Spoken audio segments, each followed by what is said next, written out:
Ok, bom dia. Penso que já estou online, não é? Bom, muito bom dia. A minha apresentação vem na sequência da minha colega, da professora Helena Brites. Portanto, eu vou falar um bocadinho sobre geologia, mas de uma perspectiva mais aplicada. E, como se costuma dizer, nós devemos centrar os nossos objetivos para além dos limites. Deixem-me só aqui desligar a minha própria apresentação.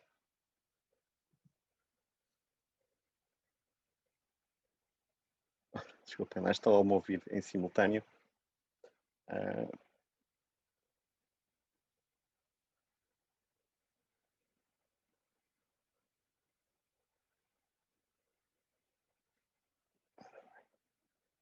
Peço desculpa. Ora bem, voltando aqui, portanto, como eu estava a dizer, a minha apresentação vem na sequência da minha colega sobre a geologia. Os nossos objetivos, costuma-se dizer que o céu é o limite, mas eu vou tentar provar um bocadinho que a geologia vai um pouco mais além, não é? O céu não é o limite e o espaço muitas vezes é onde a geologia tem um papel muito importante. Portanto, eu vou falar um pouquinho sobre este tema, uma ciência da Terra e do espaço, e vamos ver em que medida. Este slide mostra aqui as diversas superfícies geológicas visitadas pela humanidade. É sempre bom saber onde é que o homem já chegou à superfície. Obviamente, a primeira do lado esquerdo é a Terra. A Lua também já foi um sítio onde a humanidade chegou, não é? Tem uma pegada mítica do Buzz Aldrin na superfície da Lua. Também já chegámos a Vênus, houve várias sondas russas que desde a década de 70 chegaram a Vênus, e aquela imagem, a terceira, aqui é a superfície de Vênus. Também já chegámos a Marte, chegámos pela primeira vez à superfície de Marte com a sonda Viking, e mais tarde chegámos a asteroides, um dos quais é o Eros. Também já chegámos a uma das luas de Saturno, Titã, a vários asteroides, um cometa, e o último do qual, que é este aqui do lado direito, foi Bennu, que foi há relativamente pouco tempo, foi no ano passado, e que vou falar um bocadinho mais à frente, porque foi a primeira vez, ou pelo menos uma das primeiras vezes, a sonda japonesa já tinha chegado a outro, que é este aqui, o Ryugu, o penúltimo. E, portanto, estas são as superfícies onde a humanidade já conseguiu colocar uma sonda para ver como é que é a superfície. E em todas estas superfícies, aquilo que foi utilizado como método de observação foram os métodos de observação geológica, ou seja, a geologia, mesmo quando procuramos sinais de vida, é onde nós vamos buscar, onde nós vamos procurar a existência desses sinais. E, portanto, é essencial até na própria busca de vida, como vamos ver. Portanto, porque é que nós fazemos esta exploração? Porque é que vamos mais além pelo espaço fora, dentro do sistema solar, obviamente para já, mas para que é que fazemos isto? Bem, como dizia ali um senhor, que era o senhor Neil Armstrong, geologists have a saying, rocks remember, o que em português quer dizer, os geólogos têm um ditado, as rochas têm memória, ou têm algo para dizer sobre o passado, no fundo. E, portanto, nesta imagem que vocês veem aqui, muito bonita, apesar da frase ser do Neil Armstrong, na verdade aquele geólogo que ali está, melhor, aquele astronauta que ali está, não é um astronauta qualquer, é o único cientista que alguma vez foi enviado à Lua, dentro dos 12 astronautas que caminharam na superfície lunar, é o Harrison Schmitt, que vão ver um bocadinho mais à frente nesta pequena apresentação.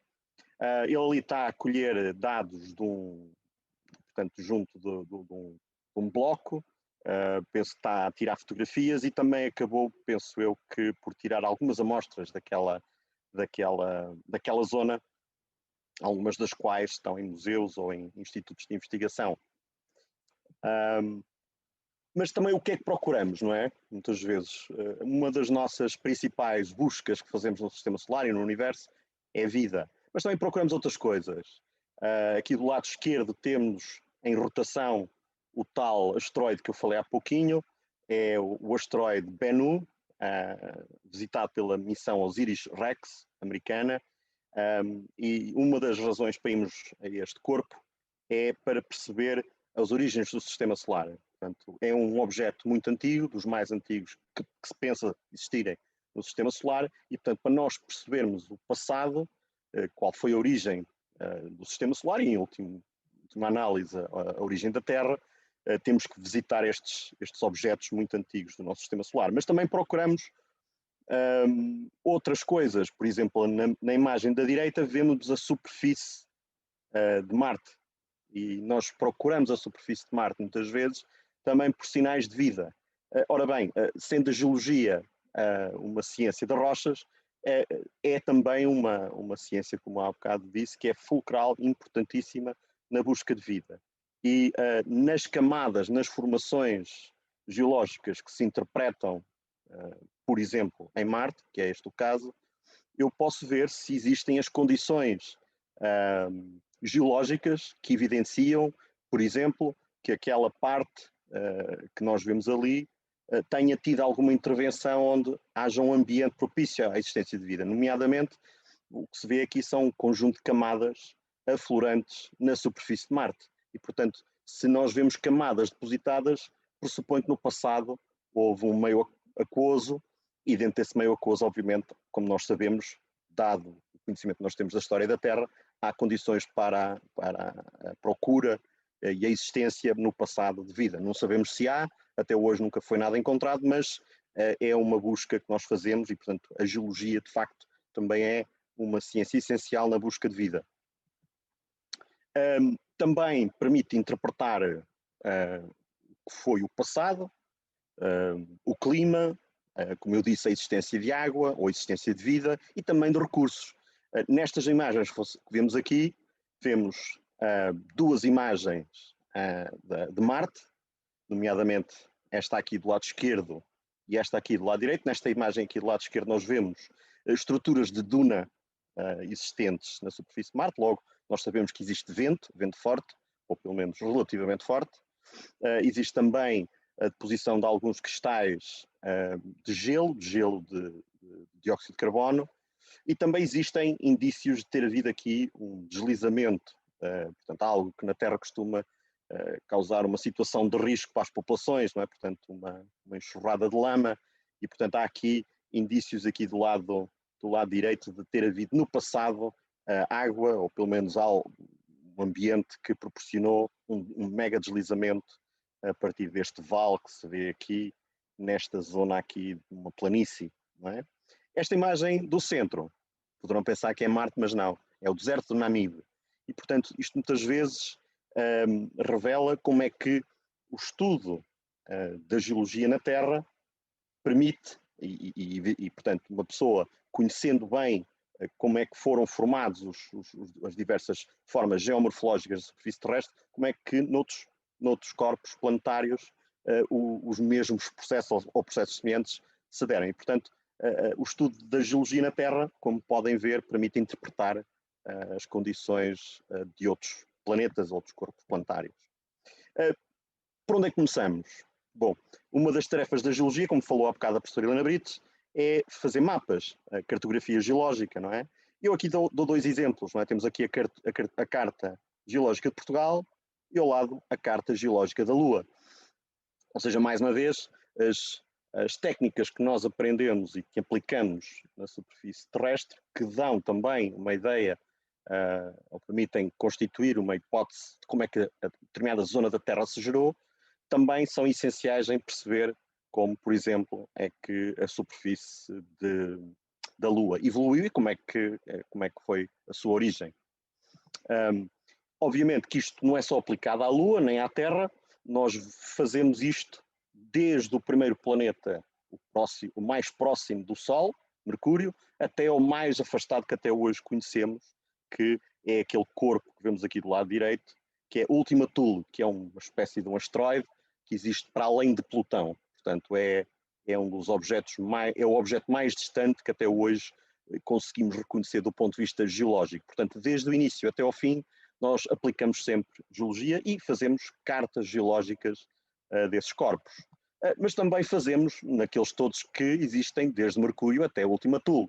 Neste caso temos, ali do lado esquerdo, temos o mapa geológico da superfície de Marte, ali no meio temos uma lua de Júpiter, Io, e no fim, o antigo último planeta, agora já não é considerado o último planeta, mas esperemos que volte a ser, Plutão. Portanto, é a superfície de Plutão que foi visitada pela primeira vez, pela missão New Horizons, uma missão de sonda que tirou as melhores imagens e as únicas que nós conhecemos da superfície de Plutão, a qual já, como podem ver, já deu uma espécie de um mapa geológico, o qual nós elaboramos como princípios da cartografia geológica que nós aplicamos na Terra. Para tal é necessário mobilidade, não é? É preciso um veículo para chegar lá. Aqui do lado direito está a tal New Horizons, é esta figura aqui do lado direito, é a nave que chegou a Plutão e que tirou aquela imagem fabulosa de Plutão. Aqui do lado esquerdo temos a nave que levou a humanidade à Lua, portanto, todos os homens que caminharam na superfície lunar viajaram até à Lua neste veículo, que era o módulo de comando das missões Apollo. Obviamente depois tinham um outro veículo, como está nesta figura, que descia à superfície lunar, mas, portanto, é preciso mobilidade. Também usamos veículos, às vezes, para mobilidade na superfície terrestre ou do ar. Também se faz geologia do ar. E aqui um exemplo de uma aeronave que eu já tripulei, a qual já usei, por exemplo, para fazer pequenos levantamentos e até algumas experiências, levando instrumentos para saber como é que funcionam esses instrumentos a partir do ar. Portanto, também se utiliza a geologia a partir do ar, da mesma maneira que também se utiliza a observação geológica dos corpos planetários a partir do espaço, ou a partir de órbitas próximas desses corpos planetários, mas é preciso essa mobilidade. Nós normalmente estamos mais habituados a este tipo de mobilidade, a mobilidade ali do lado direito, ali com o meu colega Alexandre Lima em plena ação, numa campanha aqui do nosso departamento e do nosso centro de investigação, em termos portanto, de investigação de campo. Portanto, está ali o nosso Jeep, que nós normalmente usamos, mas também já foram usados veículos deste género, com rodas, para explorar a superfície da Lua. O rover lunar, que vocês veem ali do lado esquerdo, que foi enviado à Lua em 3 missões, Apollo 15, Apollo 16 e 17, um veículo construído pela conhecida empresa que fabrica aviões, a Boeing. Portanto, era um veículo muito mais caro do que o nosso, apesar do nosso ser mais confortável e levar mais pessoas, não é? Mas temos ali um exemplo de mobilidade e de uma das ferramentas que muitas vezes os geólogos usam, que é um Jeep, e também foi levado em 3 das missões à Lua. Foi também enviado uma espécie de um Jeep elétrico, curiosamente, que ajudou, tal como nós na Terra nos ajuda, a fazer levantamentos e reconhecimentos muito mais abrangentes do que aqueles que poderíamos fazer a pé. Também foram enviadas sondas robóticas. A tal mobilidade também já foi utilizada do ponto de vista robótico. Ali do lado esquerdo temos aqui uma sonda que por acaso foi visitada na missão Apollo 12, a segunda missão à Lua, que é a Surveyor. Foram enviadas várias sondas Surveyor, as quais levavam inúmeras experiências geológicas, desde aquelas experiências parecidas com as da geologia de engenharia, para saber se o Sol tinha capacidade de carga ou não, não é? Se uma nave aterrasse na superfície lunar, se tinha capacidade para suportar a massa, o peso, o impacto de uma sonda que a visitasse, até pura e simplesmente fazer a mostragem e alguma análise, não é? A União Soviética mais tarde enviou também umas sondas robóticas, as primeiras com rodas, as primeiras com mobilidade, era a Lunokhod, e ela também levou um conjunto bastante alargado de experiências, desde a observação fotográfica até determinadas ferramentas que faziam mostragem, análise na própria superfície terrestre. Por último, ali do lado direito, uma nave muito curiosa, eram as naves Venera, que exploraram a superfície de Vênus. Pode não parecer grande coisa, parece uma espécie de uma panela de pressão futurista, mas na verdade era uma sonda muito exigente, porque o ambiente de Vênus é muito exigente, tem uma pressão atmosférica brutal e uma temperatura na superfície superior de um forno que nós temos em casa, e portanto qualquer uma das missões Venera não duraram mais que pouco mais de 2 horas ou quase 2 horas, e portanto o ambiente de Vênus não é propriamente muito amigável, e mesmo assim não conseguiram durar muito tempo, não é? Portanto, apesar de todo o reforço que levaram na sua construção, não conseguiram resistir mais do que dezenas de minutos até perto de 2 horas. A mobilidade também é utilizado, ou vai ser utilizada agora em breve, na superfície de Marte.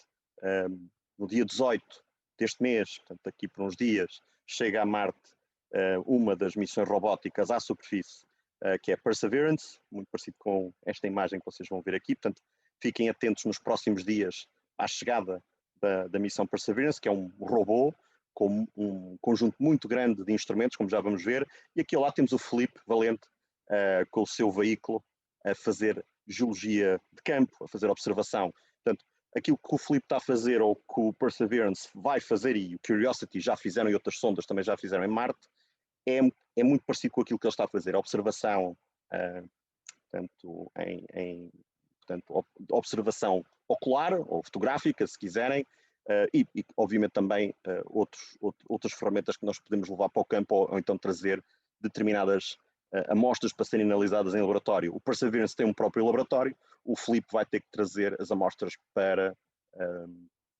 do campo para o laboratório para poderem ser analisadas. Aqui mais alguns exemplos de outras sondas. Aqui o Perseverance em pormenor, já agora, tem estes nomes destes instrumentos, são instrumentos de análise.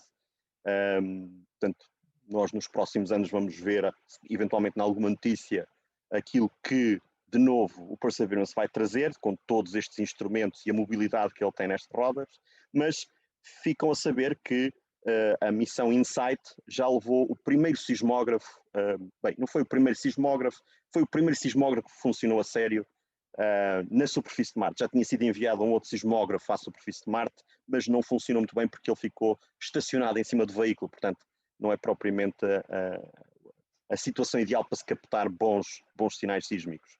Esta é a primeira vez que se utiliza um sismógrafo na superfície de Marte, está aqui num pequeno vídeo pousado, portanto o insight é este, e aqui um vídeo da amostragem, da tarefa de amostragem que foi feita no tal asteroide que eu falei no início, o asteroide Bennu, feito pela missão Osiris-Rex. Portanto é aquele pequeno vídeo que vocês veem ali que está sempre a correr, de amostragem com toda aquela nuvem de detritos, de rególito, ou seja, de pequenos pedaços de rocha que, quando pousa em cima, vem tudo portanto, projetado para trás quando faz a amostragem. Mas de facto vem a caminho, daqui por uns anos há de chegar estas amostras que vocês veem ali a serem colhidas, e portanto é mais um exemplo de mobilidade no campo.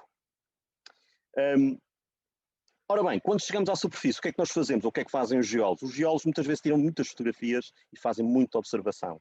Portanto, algum do reconhecimento e investigação que se faz no campo também começa com a atividade de olhar, não é? E o olhar, muitas vezes, e quando se traz o olhar para casa, ou seja, uma fotografia, convém deixar algo para ter escala, para saber qual é a dimensão relativa das coisas, não é? É muito comum em muitas fotografias geológicas deixar um objeto, tal como um martelo, uma moeda ou uma caneta, para nós termos noção de escala. E é curioso que nas missões Apollo, esta fotografia aqui do lado esquerdo é uma imagem de um afloramento que foi encontrado por um dos astronautas, e ele deixou precisamente em cima do afloramento um martelo. Da mesma maneira que, penso que foi a Sara Leal, uma ex-aluna nossa que agora está a tirar o doutoramento, também deixou ali o martelo para tirar uma fotografia de um afloramento. Aqui temos mais alguns exemplos de astronautas, e o Rui Frutuoso foi também um ex-aluno, um excelente técnico que trabalha agora numa empresa de prospecção a fazer observação à lupa. É o que eles estão todos a fazer, como podem ver. Temos aqui Neil Armstrong, Buzz Aldrin. O Neil Armstrong está, obviamente, a olhar ali de forma muito próxima de uma amostra que ele colheu no campo, com uma lupa. O Rui, obviamente, a mesma coisa, e aqui o Victor Glover, que neste momento é um astronauta que está neste preciso momento a fazer experiências e a ocupar a Estação Internacional, portanto a Estação Espacial, e pronto, e como podem ver, qualquer um destes astronautas que vocês veem aqui tiveram um treino específico de geologia, e é uma das disciplinas que normalmente é importante e fundamental para que aprendam. Os astronautas vão aos pontos mais altos e os geólogos também às vezes vão, não é? Como eu já disse, o Harrison Schmitt, o único cientista que foi à Lua, também já chegou ao ponto mais alto que a humanidade chegou, à Lua, não é? Mas temos aqui o meu colega de departamento, o Alexandre Lima, num dos pontos baixos, não é? Embora ele não esteja em baixo, mas está ali num ponto relativamente baixo, no fundo de uma exploração mineira, também a testemunhar que chegou, no fundo. Portanto, o homem, a humanidade, os homens e as mulheres, não é? Porque nós também temos muitas mulheres geólogas, aliás, neste momento temos uma preponderância de mulheres geólogas, acho que é de salutar, chegam a qualquer lado, tanto mais alto como nos pontos mais profundos. E há pontos ainda mais profundos que estes, no fundo das minas, obviamente. Aqui temos um outro testemunho de como é que se colhem testemunhas, não é? O nome que se colhe, o nome que se dá a uma amostra que se colhe de um furo é um testemunho, já agora. Temos aqui o exemplo de o tipo de tarefas que muitas vezes fazem, que é a recolha de carotes, ou seja, de cilindros, que são colhidos através de um carotador, ou seja, uma espécie de um berbequim. Aqui temos um astronauta, não sei exatamente qual é, mas é do programa Apollo, na década de 60, 70, a fazer uma operação dessas, de carotar uma rocha.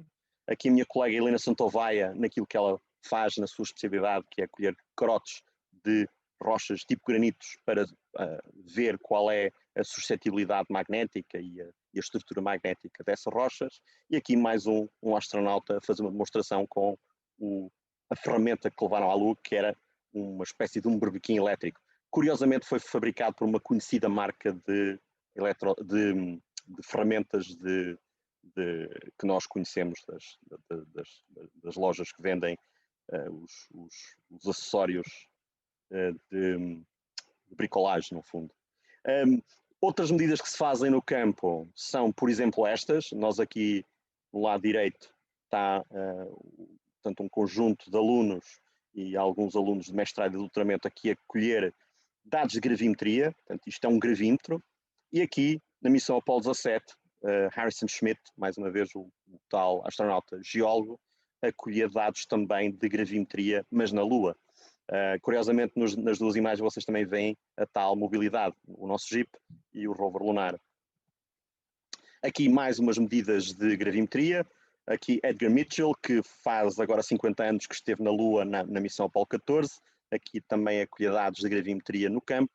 O Ricardo Ribeiro, um aluno nosso de doutoramento, ex-aluno também de licenciatura, a colher dados de gravimetria e de radiometria.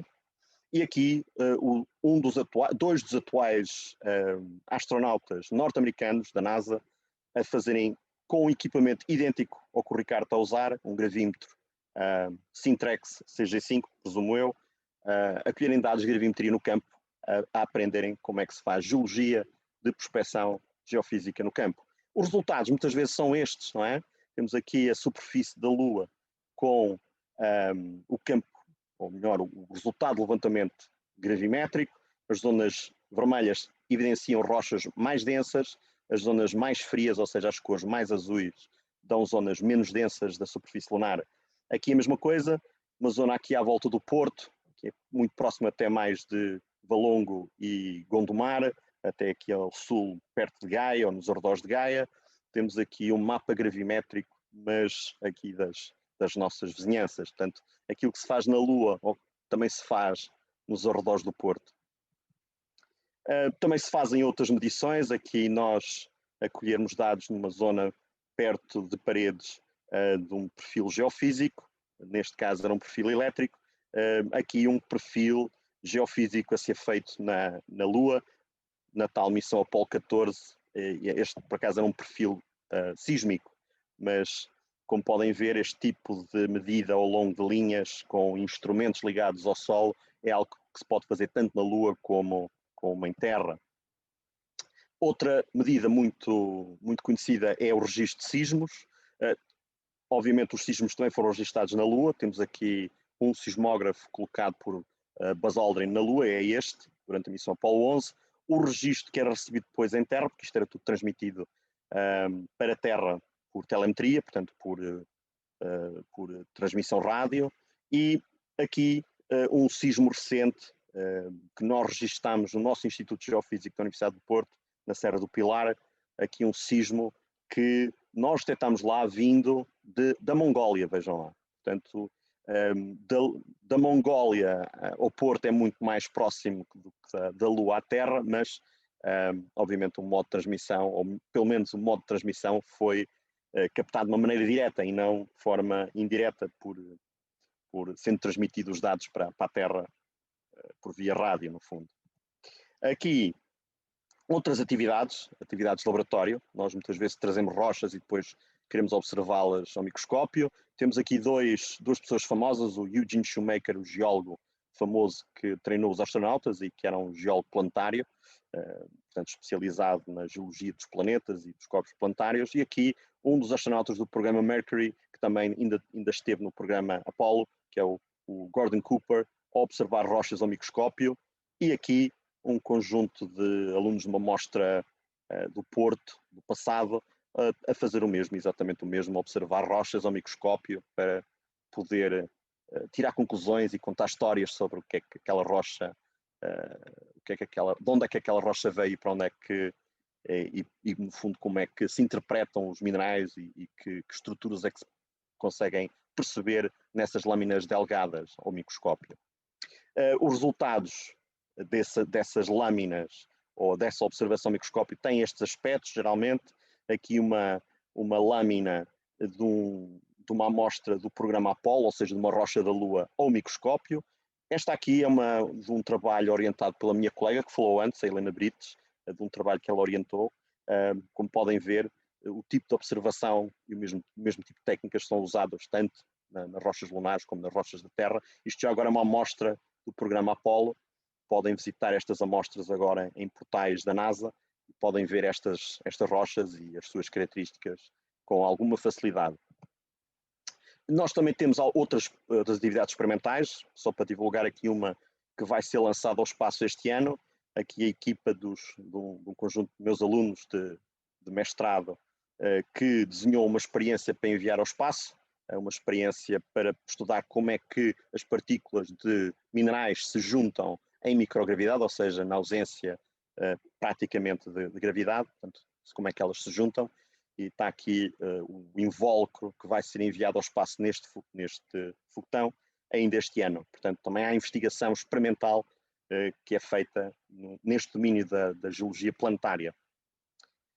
Quem são estes cientistas curiosos que fazem exploração e geologia planetária? Bom, como já disse, alguns não eram bem astronautas, apesar de estar aqui com o fato de astronauta. Este é o Eugene Shoemaker, quando estava a treinar astronautas para irem à Lua. Ele tinha que perceber como é que se fazia geologia dentro de um fato espacial, portanto, nada melhor que instruir geólogos, ou melhor, astronautas para serem geólogos, do que experimentar quais são as condições que limitam os movimentos que eles vão ter.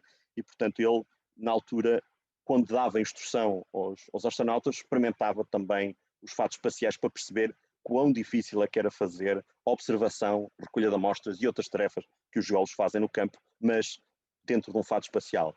Já agora, este senhor que aqui está é o Harrison Schmitt, o único cientista e o geólogo que esteve na Lua, aqui ao lado de uma pessoa com a qual também eu conheço, portanto já foi candidato a astronauta e é neste momento a pessoa que dá instrução aos astronautas da NASA, portanto, para as futuras missões que já vamos ver a seguir, as chamadas missões Artemis para ir à Lua.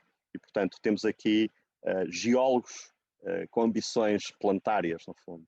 Aqui temos outro tipo de geocientistas, não é? Geofísicos. Temos aqui o Alexander Gerst, que é um geofísico alemão, que já esteve no espaço duas vezes, penso eu, duas vezes exatamente, e o Feustel, que é também um geofísico norte-americano, mas ele é astronauta da NASA, o Alexander é astronauta da ESA, da Agência Espacial Europeia, e aqui eu, antes de entrar para um voo de microgravidade, de investigação em microgravidade, com o meu colega que trabalha precisamente naquele programa do OSIRIS-REx que estudou o asteroide Bennu. Portanto, isto foi um voo de investigação de microgravidade em que se fazem umas parábolas em que as coisas dentro da cabine flutuam e estudam-se os fenómenos sem ausência da gravidade terrestre, no fundo. Aqui temos um aspecto curioso, algum treino que eu já fiz também com a ambição de um dia poder ser um tripulante. E aqui alguns dos astronautas que certamente irão caminhar na superfície lunar dentro da próxima década. Destaco aqui as suas profissões, muitos engenheiros, alguns biólogos, médicos e aqui 2 geólogos. O Joe Acaba e aqui colega Davis, que são 2 dos geólogos que foram selecionados para o programa. Bom, por isso, quem sabe, se um dia não serão vocês a contribuir para a geologia que se faz na Lua, ou até mais além. Deixo aqui o meu obrigado, e aqui umas caras bastante sorridentes, foram nós ex-alunos e que atualmente são alunos de doutoramento, e portanto fico aqui disponível para as vossas questões, caso as tenham. Obrigado. Obrigado nós, professor, pela sua apresentação. Ficamos mesmo com a noção de que realmente o céu não é o limite e que um geólogo não tem só um planeta para se profissionalizar. Ficamos aqui com essa mensagem e agradecemos uma vez mais a sua apresentação. E esperemos que tenhamos muitos candidatos a geólogos no próximo ano e que muitos deles sejam bem-sucedidos e que nos tragam novos conhecimentos de outros planetas, porque só conhecemos ainda um bocadinho daquilo que é o universo que nos rodeia. Muito obrigado, professor. Não tivemos questões por parte da audiência, mas fica o convite feito a todos os que nos estão a ver para irem até ao stand da geologia e visitarem quer as bonitas imagens das exposições que estão patentes no Departamento de Geociências, quer também para consultar toda a informação referente ao curso de Geologia. Muito obrigado, professor. Muito obrigado. Disponham sempre.